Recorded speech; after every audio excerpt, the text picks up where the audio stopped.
Salut tout le monde et bienvenue dans cet horoscope pour la semaine du 24 au 30 janvier. Je sais pas pour vous, mais la semaine passée, elle était quelque chose. Il s'est passé vraiment beaucoup de choses astrologiquement parlant et c'était tout en condensé. Donc il y avait beaucoup d'événements en quelques jours.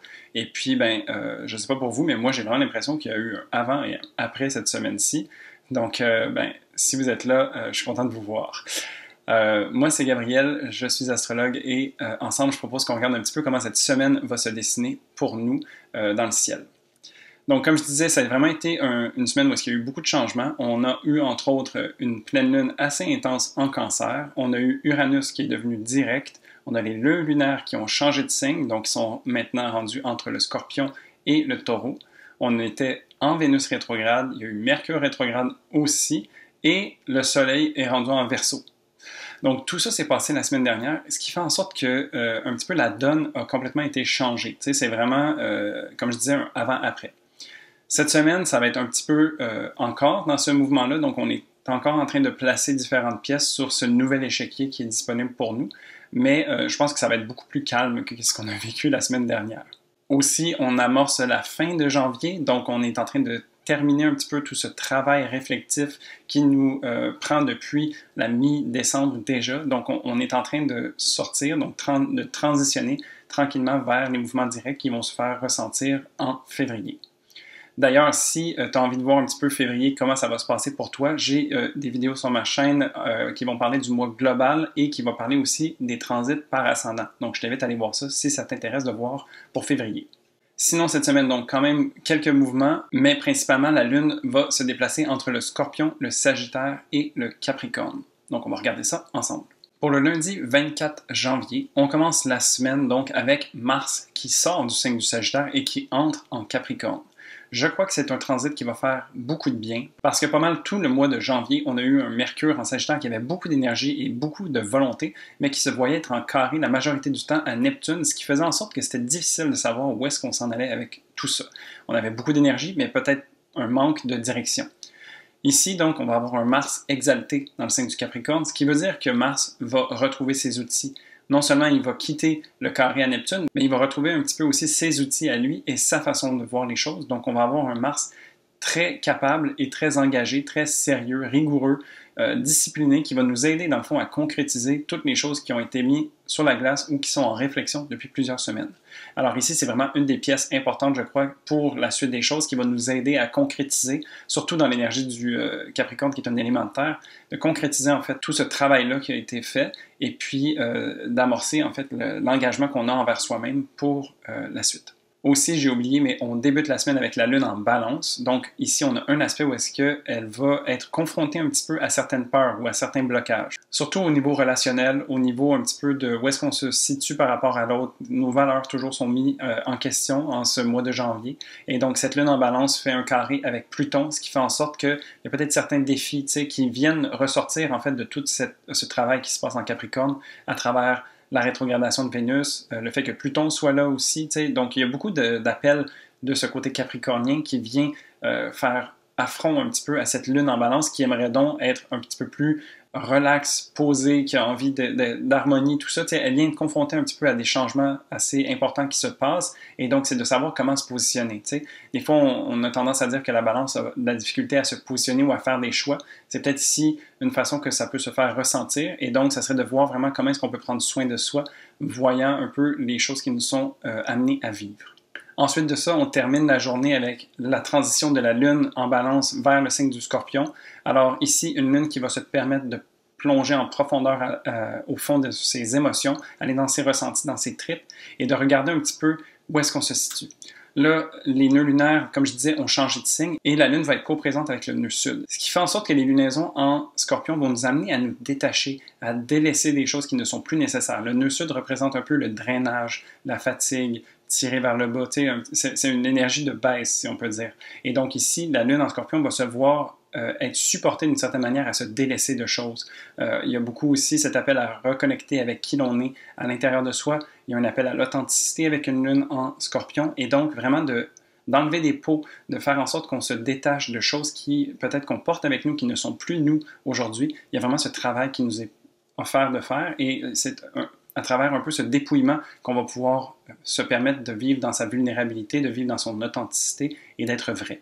Ensuite, le mardi 25 janvier, cette lune donc qui est plongée en Scorpion dans nos émotions et tout ça, va venir être confrontée au soleil nouvellement placé en Verseau, qui lui est dans un signe beaucoup plus mental. Donc il y a ici une petite tension où est-ce qu'il y en a d'un côté, on a envie de plonger à l'intérieur de soi et d'être connecté à ses émotions, et de l'autre, on a envie de comprendre et de voir un peu où est-ce qu'on se situe dans l'échiquier global, tu sais, de voir un petit peu c'est quoi notre part de différence, comment est-ce qu'on peut capitaliser dessus, c'est quoi la place que l'on a envie d'occuper à travers la société, tu sais. Donc il y a vraiment ces questions-là qui ne sont pas du même ordre nécessairement, mais qui globalement ont leur légitimité, tu sais. Alors, ici, quand on vit un aspect de tension comme le carré, je propose souvent de remplir les besoins de un et de l'autre à 100% pour essayer de voir une voie du milieu qui pourrait en ressortir.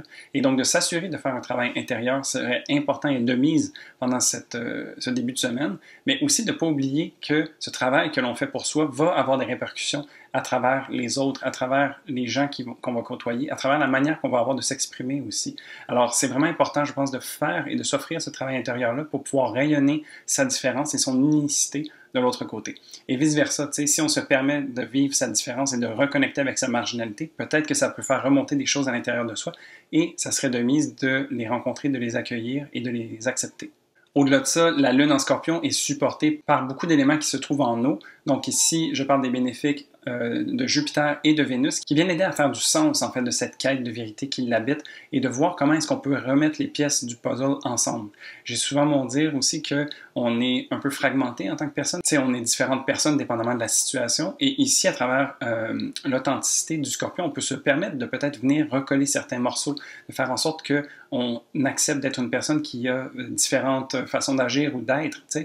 Alors ici, Jupiter en Poisson nous éclaire et vient nous montrer en fait qu'on peut être beaucoup plus qu'une seule personne. Tu sais, il y a comme une espèce de multiplicité qui se présente à nous. Et puis, Vénus ici, qui est en Capricorne quand même, donc elle n'est pas aussi ronde qu'à l'habitude, elle est plus factuelle, mais vient quand même nous faire connecter avec nos valeurs, mais de faire en sorte qu'on arrive à construire un personnage qui se tient et qui fait du sens, derrière lequel on peut se tenir debout et qu'on peut être engagé. Donc il y a vraiment ici un beau travail de fond qui vient s'opérer et qui nous amène beaucoup de profondeur en même temps. Ça se peut que ça brasse un petit peu de faire ce travail-là parce que c'est pas nécessairement confortable ou des fois ça peut être confrontant. Et donc ici, ça va être vécu à travers la Lune qui rencontre Uranus en opposition. Uranus en Taureau vient aussi nous amener à nous recadrer, nous raligner sur nos valeurs et qu'est-ce qui est important pour nous, sur notre fondation à nous-mêmes, tu sais. Et donc ici, la Lune en Scorpion qui se fait un devoir d'être dans sa voie, dans son authenticité, dans son centre, vient rencontrer Uranus qui va lui poser des questions et lui dire est-ce que c'est vraiment comme ça que tu as envie d'agir? Est-ce que tu te tiens, tu sais, derrière ce que tu dis? Alors il y a vraiment ici un appel à la rectification s'il y a besoin ou à la confirmation si c'est déjà le cas. Sinon, pour finir cette journée, on a Mercure qui va transitionner dans le signe du Capricorne. Alors cette rétrogradation de Mercure continue et vient maintenant travailler dans les énergies terre, ce qui va faire en sorte qu'on a d'un côté un regard tourné vers le futur précédemment et dans le futur vers le Verseau, et puis là, on s'assure que les fondations sur lesquelles on se construit sont solides. Donc ici, Mercure va venir réfléchir un peu à tout ça, à voir comment est-ce qu'on mentalise et comment est-ce qu'on concrétise en fait ces idées et c'est quoi le plan de match pour la suite des choses. C'est vraiment un travail de fond qui va nous permettre d'avancer. Donc ici, Mercure toujours en réflexion, en introspection, se permet de regarder la situation dans sa globalité. Ensuite, pour le mercredi 26 janvier, la Lune continue son chemin à travers le Scorpion et va venir rencontrer Neptune en aspect de trigone. Ce qui fait en sorte que cette Lune donc se voit être supportée et inspirée en fait par Neptune en Poisson qui se permet de rêver, de vouloir connecter à plus grand que soi. Alors plus on plonge profondément à l'intérieur de soi, plus on peut voir l'infini qui nous habite d'une certaine manière. Ça peut être parfois étourdissant, mais ici, Neptune nous inspire et nous épaule, nous guide à travers tout ça, à travers la créativité, à travers la méditation, la reconnexion avec soi. T'sais. Et puis vraiment, il y a ici un travail qui fait en sorte que si on travaille à petite échelle, ça a des répercussions à grande échelle et vice-versa aussi. En anglais, on dit as above, so below. Donc ici, il y a vraiment cet appel-là qui vient être proposé dans cette journée. Et puis ça continue parce qu'en plus d'avoir ce soutien de Neptune, cette Lune se voit stimulée par Pluton, qui vient être une planète justement qui travaille sur le microcosme et le macrocosme. Donc il y a vraiment ici une belle métabolisation qui peut être faite et qui vient faire en sorte que le travail que l'on se permet pour soi peut avoir des répercussions à l'extérieur et vice-versa. C'est vraiment une journée, j'ai l'impression, qui nous demande de ralentir, qui nous demande de nous poser des questions. T'sais. À chaque fois qu'on voit quelque chose qui se passe à l'intérieur, comment est-ce que ça peut faire un reflet à comment est-ce qu'on se sent à l'intérieur. T'sais. Et puis peut-être que nos désirs de vouloir sauver les autres ou de vouloir changer les choses à l'extérieur peuvent être un reflet de ce que l'on vit à l'intérieur. Et parfois, ça peut être intéressant de se permettre de vivre cette transformation-là à l'intérieur de soi pour se permettre de la contempler par la suite à l'extérieur. Donc, c'est vraiment ici un travail de shadow work, je crois, qui est proposé parce que la Lune est en Scorpion et vient connecter profondément et elle est supportée à travers des planètes lentes qui viennent lui apporter un soutien puissant et donc qui nous permet de vraiment faire ce travail de transmutation et de transformation. Ensuite, pour le jeudi 27 janvier, donc après tout ce travail dans l'ombre et un petit peu plus intense, mais qui, je crois, va quand même être bien supporté et va nous amener des belles prises de conscience et une belle réflexion, on transitionne donc cette lune en Sagittaire, ce qui va faire en sorte qu'on essaie de comprendre les grandes lignes de ce travail qu'on s'est permis à l'intérieur. Le Sagittaire est un signe qui a envie d'ouvrir ses horizons, qui a envie de questionner les choses, de voir en fait quelle philosophie de vie à laquelle il va adhérer. T'sais. Donc il y a vraiment ici cette quête de connaissance, et puis je crois que cette semaine nous amène beaucoup à aller vers cette connaissance de soi, cette connaissance de notre cosmos intérieur et de voir comment est-ce que l'on fonctionne, de se connaître. Donc ici, je crois que cette lune en Sagittaire va être aussi le vent de légèreté qu'on va avoir besoin, qui va nous faire du bien, de pouvoir se permettre de suivre son cœur un peu plus, de se permettre l'aventure, de se permettre l'imprévu et de voir en fait comment est-ce que, oui, à travers ces prises de conscience qu'on a faites au profond de soi, mais comment est-ce que ça vient avoir une répercussion autour de soi? Comment est-ce qu'on peut voir ces prises de conscience se manifester autour de soi? Donc, d'avoir l'œil ouvert et de chercher la vérité aussi à l'extérieur de soi. Donc, il y a vraiment ce travail multiples, je crois, au courant de la semaine, où est-ce qu'on a un grand travail intérieur, mais il y a aussi ce travail extérieur qui a sa place et qui peut venir nourrir notre intérieur à la fois.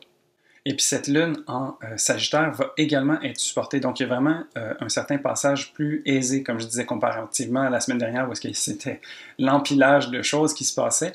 Ici, donc, la Lune, je crois qu'elle va être bien supportée. On a un aspect de carré avec Jupiter et on a un aspect de sextile avec le Soleil, ce qui fait en sorte qu'on voit la lumière au bout du tunnel. On est capable de voir où est-ce que ça nous porte, où est-ce que ça nous mène de faire tout ce travail-là sur soi et quelle énergie ça nous apporte.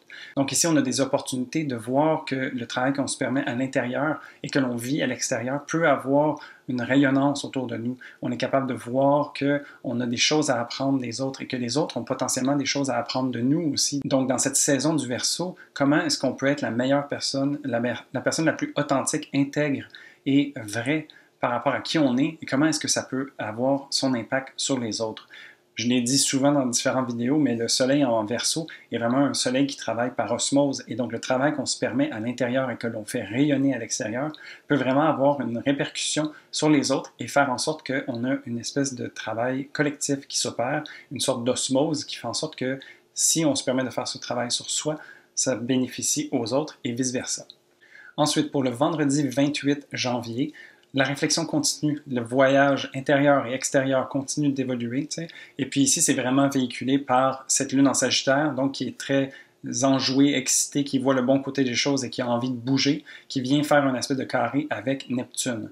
Donc ici, un aspect de carré, c'est pas nécessairement la chose la plus facile, mais avec la lune en Sagittaire et Neptune en Poisson, les deux se rejoignent par le maître qui est Jupiter. Donc vraiment de capitaliser sur les énergies de Jupiter pourrait nous aider à favoriser ce transit-là. Et puis comme je disais, il y a un petit peu ce travail d'aventure ou de découverte qui peut se passer à l'intérieur comme à l'extérieur. Et puis c'est véhiculé à travers ces deux astres-là. Donc la Lune travaille sur le monde intérieur, oui, mais dans l'énergie du Sagittaire va essayer de puiser à l'extérieur aussi. Et puis Neptune, qui se trouve en Poisson, nous amène à connecter avec notre cosmos interne et avec notre version plus grande de soi qui existe. Donc, il y a vraiment, à travers la spiritualité, à travers un peu la connaissance de soi, des clés qui peuvent se présenter à nous et qui peuvent nous amener à évoluer, ce qui est tout à fait jupitérien dans ce cas-là. Sinon, on a Mercure qui est rétrograde, qui va refaire sa conjonction avec Pluton. Donc ici, Mercure qui parle de la communication, des échanges, du mental, qui vient travailler dans l'énergie du Capricorne, donc une énergie tangible, concrète, qui regarde les fondations et un peu le plan de match, vient rencontrer Pluton qui lui amène des défis, qui lui amène de revoir en fait les failles potentielles, les peurs, les blocages qui peuvent exister au niveau mental et qui ont besoin d'être traversés pour qu'on puisse se permettre de réavancer ensuite, après la rétrogradation, d'un pas plus léger et avec une idée plus claire de ce qui est à faire et de qui est-ce qu'on a envie d'être. Donc, il y a vraiment ici un beau nettoyage de disponible à travers un peu ce travail de fond qui fait écho un petit peu à tout le travail qui se passe depuis les quelques derniers jours. Pour le vendredi 29 janvier, alors c'est une grande journée, on a Vénus qui redevient directe dans le signe du Capricorne. Alors, toute la réflexion du dernier mois et demi se termine ici et à partir de maintenant, on commence à faire l'intégration. On va être dans une période d'ombre qu'on appelle parce qu'on va revenir sur certains points qu'on a vécu à travers la rétrogradation,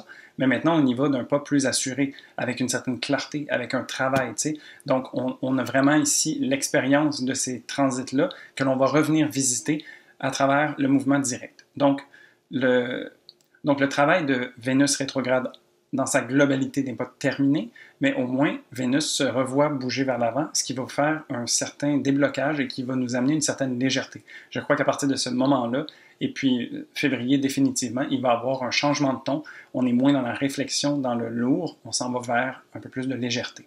C'est aussi tout à fait donné que la Lune transitionne aussi dans le signe du Capricorne. Donc ici, on parle d'une Lune qui est plus factuelle, objective, qui regarde ses besoins en face, qui ne passe pas par quatre chemins. C'est pas une Lune qui va mettre des gants blancs nécessairement, mais elle a toujours à cœur de pouvoir nous donner les outils nécessaires pour qu'on puisse répondre à nos objectifs, à atteindre nos ambitions, à être vrai avec soi-même. Donc il y a ici ce côté un petit peu tough love, mais qui fait du bien parfois et qui va nous amener un beau cadre, en fait, pour la suite des choses.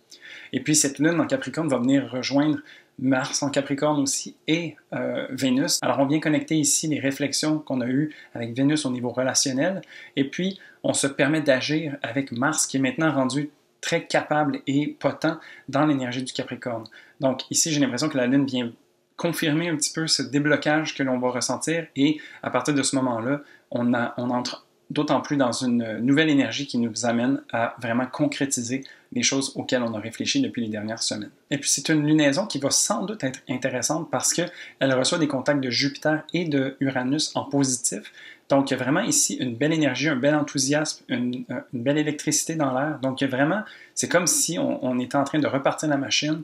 Ça grince un petit peu au début, mais une fois que ça bouge, puis ça commence à fonctionner, à tourner le moteur, ben, on peut avancer, puis c'est comme indicateur, c'est un signe que les choses commencent à aller mieux ou commencent à s'alléger, et je crois qu'on en a tous besoin. Et puis pour le dimanche 30 janvier, rien de spécial le matin, mais à partir de l'après-midi, on a le Soleil qui est en Verseau qui vient rencontrer Uranus en carré. Donc ici, ça se peut que ce soit un aspect qui vient nous déranger, qui vient faire en sorte qu'on avait peut-être comme des bons espoirs, une bonne énergie, on était comme « yeah, tout va bien », le moteur est redémarré, puis on va commencer à bouger. Il y a peut-être ici une petite rencontre qui vient déranger un petit peu, qui vient faire en sorte est-ce qu'on a vraiment vérifié tout? C'est de s'assurer en fait que la checklist est bien passée au travers, qu'on est capable de se tenir debout et qu'on se sent solide par soi-même. Et donc, il y a peut-être ici quelques rectifications à prévoir ou quelques surprises qui peuvent venir nous choquer ou nous déranger, mais de se permettre d'avoir une certaine flexibilité à travers tout ça va nous aider à faciliter le truc. Puis, c'est sûr que on a envie d'avancer, donc ayons le regard tourné vers le futur, assurons-nous que nos bases sont solides, et puis go with the flow. Les énergies sont tellement différentes aussi, on a besoin de s'adapter, de prendre le temps de se positionner, et c'est un petit peu ça aussi que ça va nous permettre de faire. Sinon, pour finir, la Lune, donc en Capricorne, va venir rejoindre Mercure et Pluton en aspect de conjonction, ce qui va venir faire en sorte que le déclic, le travail que je parlais précédemment, vient se rajouter le côté émotionnel, en fait, qui est dans le signe du Capricorne, donc le côté émotionnel, mais assez objectif. Alors vraiment ici, on s'assure, dans le fond, que les déclics mentaux ou que les peurs, les blocages, les traumas qui peuvent avoir ressorti à un niveau plus cognitif viennent être aussi intégrés à nos émotions, à la manière qu'on a de voir en fait notre globalité interne. Donc, il y a vraiment ici un travail qui s'opère, oui, au niveau de la tête avec Mercure, mais la Lune vient faire en sorte que ça fait écho dans notre façon de prendre soin de soi, de prendre soin des autres, de répondre à nos peurs, puis de se donner les outils nécessaires. Donc, il y a vraiment ici la Lune qui vient nous aider, nous supporter à travers un peu ces déclics qui vont se manifester pour nous et s'assurer que l'on mette les chances de notre côté pour qu'on puisse vivre ça le plus aisément possible. Et donc voilà, ça fait le tour de la semaine. Quand même une semaine assez intéressante avec un bon voyage à l'intérieur, une bonne intégration, des bonnes prises de conscience, je crois. Et puis enfin, la rétrogradation de Vénus qui va se terminer, qui donne le coup de départ pour la suite des choses et qui va faire en sorte que on va pouvoir débloquer au mois de février et vraiment pouvoir se permettre d'intégrer et de vivre toutes ces choses-là auxquelles on a réfléchi, qu'on va pouvoir mettre en action de plein de manières différentes. Et donc, je crois que ça s'annonce pour être une semaine quand même assez intéressante. Si tu as aimé cette vidéo, n'hésite pas à mettre un pouce, ça aide beaucoup l'algorithme de YouTube. Sinon, en commentaire, tu peux me dire peut-être comment est-ce que tu as vécu ta rétrogradation de Vénus. Je sais que ça a été quand même un moment astrologique assez particulier et intense. Est-ce que tu es content qu'on en sorte enfin et qu'on puisse agir sur ça? Tu peux me laisser en commentaire, je serais ravi de pouvoir échanger avec toi à ce sujet-là. Et puis sinon, moi je te dis à la prochaine pour un prochain horoscope. Salut!